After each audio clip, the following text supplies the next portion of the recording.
Hi everyone, welcome to my channel Design with Roosevelt. Continuing with CSWA Practice Problems, today we'll work on question 6.11. Let's take a look at this question. So in this question, unit of measurement is millimeter gram second. Like always, we need to ensure we are using the same unit of measurement in SolidWorks setting. Now, looking at this geometry, we have the 3D model, we have the top view, front view, right view, and detail A. My preference is to focus on this circular section first. I'm going to make two circles on the front view, extrude them, and make this part of the geometry. Then I will focus on the second feature, which is this part, and after that I will focus on a third feature, which is this cylindrical feature. And at last, I will focus on small details like making hole, chamfer, and fillet.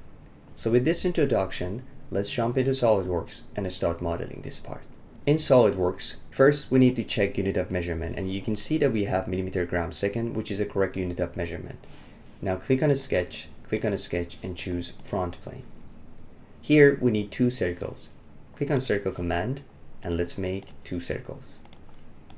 According to the front view, the diameter of the outer circle should be 20 millimeter and the diameter of the inner circle should be 12 millimeter. So now we have a fully defined sketch.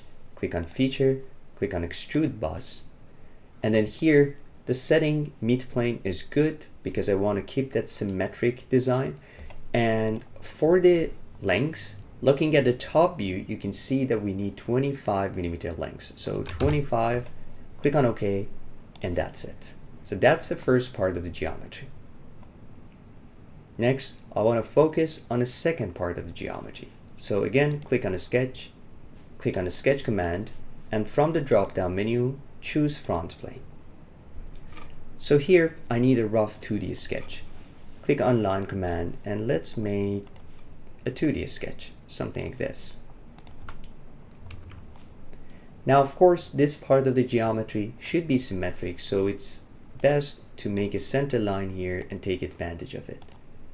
Now, because this geometry should be symmetric, click on top line, hold Control, center line, bottom line, and from the relations, I'm going to choose symmetric. According to the front view, the distance between this line and center point of the geometry should be 25 millimeter.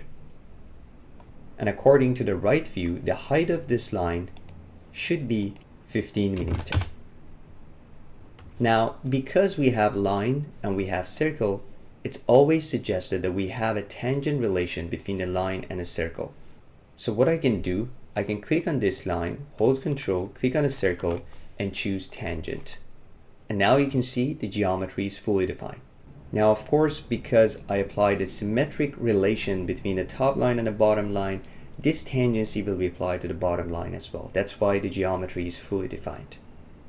Now, in order to extrude this geometry, we need a closed contour. So all we need to do is to make this curve shape. Now, in order to make that line, you have two options. So the first option is to click on arc command and make a semicircle here. The second option, if you remember I talked about this command before, is convert entities. Whenever you have a geometry and you want to convert part of that geometry to a sketch, you can simply use convert entities. In this case, for example, I can click on convert entities and I can simply select this circle. Then I click on OK, and now you can see that the edge was converted into a sketch. All I need to do is to clean up this geometry. Click on trim entities and get rid of this part of the line. And now you can see that I have a closed contour. Click on OK. Now click on feature, click on extrude boss. Again, mid-plane setting is good, but according to the right view, the width of this part of the geometry should be 18 millimeters. So change this number to 18, click on OK, and that's it. Awesome, so that's the second part of the geometry. Now, I want to focus on a third part, which is a cylindrical section. Because this geometry is kind of symmetric around the axis, it gives me an idea that maybe I can use revolve boss command. So let's do that.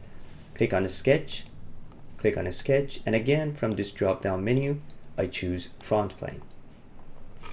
Because I want to use revolve boss command, I click on the center line and I make a center line. Now here, all I need is a rough 2D sketch. Click on line command and let's make a sketch like this. Now, looking at the front view, you can see that the distance between this line and the center point of the geometry should be 52 mm. Looking at the right view, you can see that the diameter of this large cylinder should be 12 mm. That means the distance from this line and mirrored line on the other side, that's basically a diameter of the full cylinder. This should be 12 mm. Looking at detail A, the diameter of this section when we revolve it should be 9 mm. So again, same sort of dimensioning here. This should be 9. And again, looking at detail A, you can see that the width of this section should be 5 mm. Awesome, so now we have a fully closed contour. It's time to use Revolve Bus command to make this part of the geometry. Click on Feature, click on Revolve Bus, and then here you can see the preview. Click on OK, and that's it. So that's the third part of the geometry. Next step, I want to focus on making a hole in this cylinder. Click on the sketch, click on the sketch. Like always, choose front plane. Now here, all I need is a circle. Click on Circle command and let's make a circle. The diameter of this circle should be 4 mm. Distance between center point of the circle and center point of the geometry should be 38 mm. And finally, we want the center point of the circle to be in line with center point of the geometry. So choose horizontal relation. And now we have a fully defined sketch. Click on Feature, click on Extrude Cut. And here, the option that we have through all both sides is great because we want to cut the circle all the way to the surfaces. Click on OK, and that's it. So that's the hole that we needed in this part of the geometry. Last step is to focus on the small details like chamfer and fillet. First, let's focus on the chamfer. If you look at the drawing, you can see that we need chamfer on these two edges. So what I can do, I can click on Feature, click on the drop-down menu and choose chamfer. The length should be 1 mm and the angle 45 is good. So simply select this edge, and click on OK, and that's it. So that's 1 mm by 45 degree chamfer. Next, I will focus on the fillet.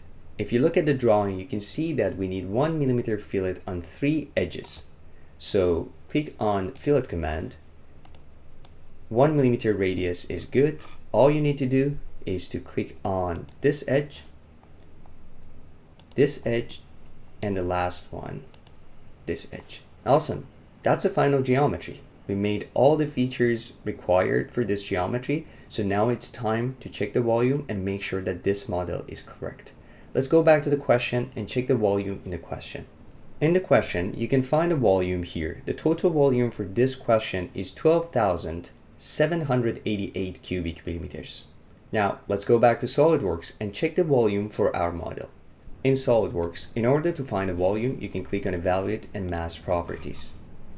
And here you can see the total volume. The total volume for our model is 12,788 cubic millimeters.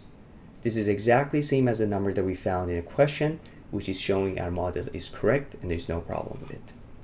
Okay, awesome. That's it. That's a wrap for this video. I hope you enjoyed it. If you have any questions or comment about this video, please leave comments down below. Thanks again for watching. My name is Ruzbe. Hope to see you again soon in the next videos.